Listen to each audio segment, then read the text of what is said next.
Pozdravljeni. Ob robu dogajanja velike nagrade Avstrije so organizirali prvi posvetovalni sestanek glede prihodnjega pogona v Formuli 1. Poglejmo si skupaj, kaj se je zgodilo in kaj lahko pričakujemo.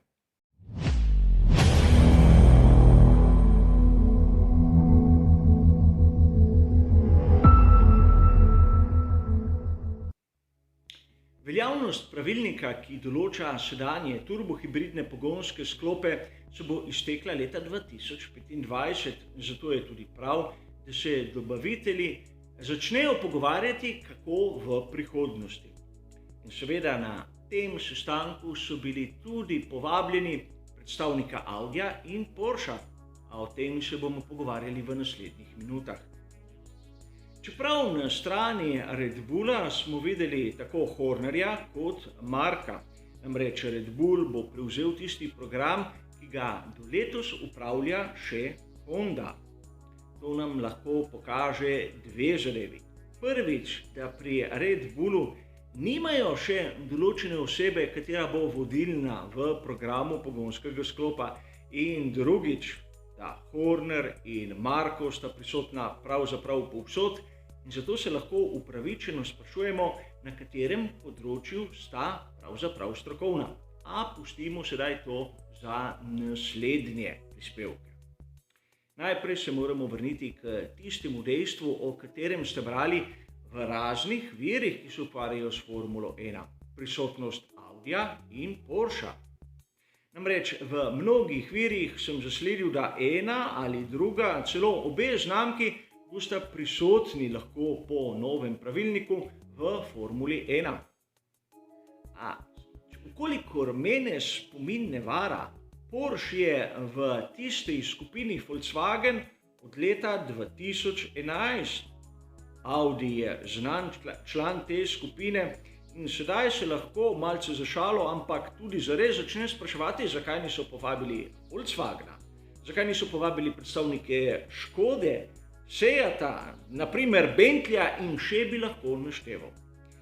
Namreč ni mi preveč racionalno, če bi v skupini Volkswagen imeli dva oddelka, ki bi se ločeno ukvarjala z bodočim pogonskim sklopom Formule 1. Bolj enostavno je imeti en oddelek in vkolikor jih zanima, nekim ekipam ga prodajati pod enim imenom, drugim ekipam pod drugim imenom.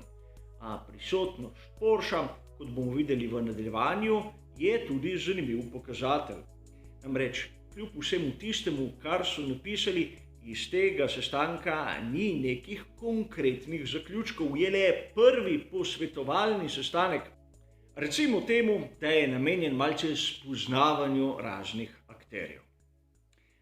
Že so se pojavile zanimive teorije, namreč nov pogon v Formuli 1 bi lahko ugledal luč sveta leto kasneje, 2026. In treba je razumeti tudi, kaj pomeni zamrznitev, o kateri je bilo toliko govora v preteklih mesecih. Namreč, kar se tiče pravilnika Formule 1, je zadeva jasna. Vsak dobavitelj lahko napravi eno homologacijo na leto. Torej, ko zamenja element pogonskega sklopa, v bistvu zamenja samo element A z popolnoma enakim elementom B. Torej, tisto, kar bo homologirano na začetku prihodnje sezone, bo tisto, kar bo veljalo do konca tega obdobja. Čeprav so pri Red Bullu pravili nekaj drugega, a pustimo sedaj to. Zanimivo je, koliko se je dvignila cena pogonskega sklopa oziroma motorja v Formuli 1. Namreč, začnimo s tisto osnovo, s tistim Fordom Cosworthom DFV. Leta 1968 jih je Cosworth ponudil na tržišču. Takrat so stali $10,000 ameriških za en motor. Danes preračunano bi to bilo tam okrog $80,000 ameriških. Ukolikor vzamemo ekipo z dvema bolidoma in če tu dodamo vse tiste stroške, ki veljajo rekonstrukcije in generalna popravila, pridemo za dva bolida, kot sem omenil, nekje tam na $50,000 v letu 1968 oziroma današnjih $400,000. Zanimivo, da v sedanji Formuli 1, ko pravilnik določa, koliko je lahko najvišja cena pogonskega sklopa, je leasing za eno enoto $10,5 milijona letno. In prav ste razumeli, leasing. Torej, po končani sezoni dobavitelj enostavno svoje elemente vzame nazaj. Lep primer. Roman Grožan nima teoretičnih možnosti, da bi svoj poslovilni trenutek preživel v bolidu ekipe Haas. Ker ekipa Haas ima na razpolago starejše šasije, v katerih bi mu lahko omogočili testiranja, ampak nima na razpolago starejših pogonskih sklopov, ki so jih vrnili Ferrariju. Seveda, plačali so tisto vsoto, a to je bil le najem za eno samo sezono. Torej, to je eno izmed izjemno perečih vprašanj sodobne Formule 1. Kako je možno, da je cena elementa toliko narasla? Praktično v prvem primeru smo videli, da so ekipe imele v lasti Cosworth DFV, kjer so se same odločale, kdo bo naredil revizijo. Ali Cosworth, ali Brian Hart, ali John Judd, mogoče sami, ne vem. Po drugi strani v današnji, bistveno bolj kompleksni eri vidimo, da je to nemogoče. Ekipe niso niti lastnice materijala, ki ga uporabljajo. In seveda, govori se že kar nekaj časa o tem, da bo skupina Volkswagena vstopila v svet Formule 1. A mislim, da okrog Dieselgate zgodba še ni končana, zato imajo tudi oni tu kar nekaj zahtev. A sedaj, čeprav nismo dobili nobenih podatkov, bi sam rad predstavil mojo osebno vizijo o tem, kakšen bi lahko bil ta pogon Formule 1 v prihodnosti. Zagotovo ne električen, kajti dobro vemo, da Formula E ima ekskluzivo, kar se tiče FIA, za prirejanje popolnoma električnega prvenstva. Alejandro Agag bi bil izjemno vesel, da bi nekdo kupil njegovo formulo in jo spojil s Formulo 1, a mislim, da so to le njegove, recimo temu, pobožne želje. Formula 1 je vezana na motorje z notranjim izgorevanjem.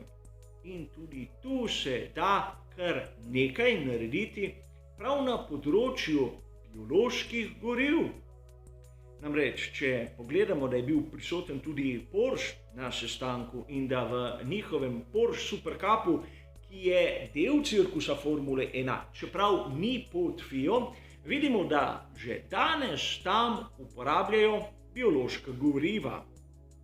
Iz odpadkov predelane etanole, ki v določeni mešanici poganjajo ta pokal. V naslednji sezoni 2022 bodo imeli popolnoma sintetična goriva in tudi vir energije za pridelavo bo zelenega izvora. Torej, ukolikor bi sprejeli take smernice, bi lahko videli v prihodnosti motorje z notranjim izgorevanjem, ki ne bodo imeli tistega ogljičnega odtisa, kot mnogi radi poudarjajo. Seveda, tu je zopet tisto vprašanje elementa MGUH, ki je izjemno kompleksen in ga po mojem osebnem mnenju ni mogoče uporabljati v vsakdanjem življenju v cestnih avtomobilih. A videli smo, da kljub izkusom Formule 1, da bi izbrisala ta element in tako tudi povečala malce gledljivost serije, no, dobavitelji so bili proti. Namreč preveč znanja, preveč energije, preveč sredstev so vložili v razvoj, da se bi tej tehnologiji tako zlahka odrekli. Tu bi rad poudaril še en predlog, kateri mislim, da bi bil umesten. Čeprav ne gre za iste serije, bi lahko pri Formuli 1 vztrajali, da bi združili pravilnik, kar se tiče pogona pri Formuli 1 in pri seriji Endurance. Seveda, obe prvenstvi sta pod okriljem FIA, a prirejajo jo različni organizatorji. Vidimo, da tudi na dirki za 24 ur Le Mana imamo hibridne pogone, a ti nimajo nič skupnega s tem, kar vidimo v Formuli 1. In serija Endurance praktično ni tako cvetoča, še posebej COVID-19 jih je prizadel. Kolikor bi imeli enake pogonske sklope, bi lahko tudi mnoge ekipe s Formule 1 prišle v to prvenstvo s pravimi prototipi in ne tistim, kar bomo gledali v naslednjih sezonah. Seveda, vrnili bi se nekako načeloma v 60. in zgodnja 70. leta, kjer je cvetela tako Formula 1 kot vztrajnostne dirke. Zakaj? Ker so bile iste ekipe prisotne v obeh kategorijah in kjer smo lahko gledali junake ene in druge serije, kako se borijo med seboj. In mislim, da kot predlog bi bila zadeva zanimiva, če ne drugega. A seveda, kot sem povedal, moj osebni predlog. Razumeti moramo, da pot do novih pravil, kar se tiče pogona v Formuli 1, je še dolga. Čeprav se bodo morali malce podvizati, kajti sezona 2025 je tu pred vrati.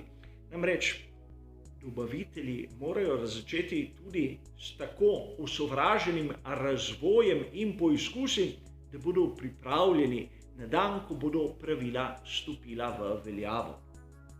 A seveda, do takrat bo še kar nekaj posvetovalnih in niti toliko neposvetovalnih sestankov. Zaenkrat pa hvala za vašo pozornost ter seveda nasvidenje.